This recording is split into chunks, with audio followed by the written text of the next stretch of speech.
দর্শক, ইতিহাসের সাক্ষী বহন করে দাঁড়িয়ে আছে মেহেরপুরের এই আমঝোপি নীলকুঠি।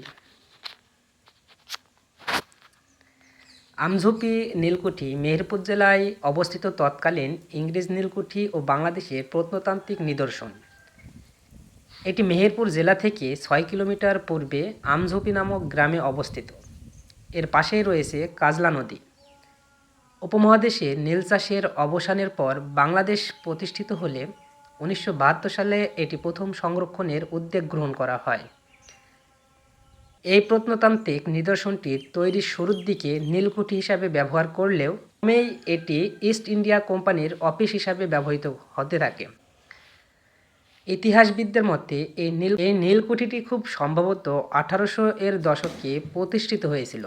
কুঠিটিতে Kenny, Simpson, James Hill, Ferguson Crawford, Watson, Hamilton এবং আরও অনেক ইংরেজ শাসকদের অত্যাচার ও শোষণের সাক্ষ্য রয়েছে। আমঝোপি নীলকুঠিটির দুটি প্রবেশপথ রয়েছে। পুরো নীলকুঠি কমপ্লেক্সটি 77 একরের বেশি জায়গা জুড়ে অবস্থিত। কমপ্লেক্সের মাঝখানে কুঠির মূল ভবনটি অবস্থিত ও এর দুই পাশে রয়েছে ফুলবাগান। মাঝখানের প্রধান ভবনটির ভিতর রয়েছে 15টি কক্ষ। এছাড়াও ভবনটিতে রয়েছে বড় হল রুম, খাবার কক্ষ, নাচঘর ও অতিথিদের থাকার কক্ষ।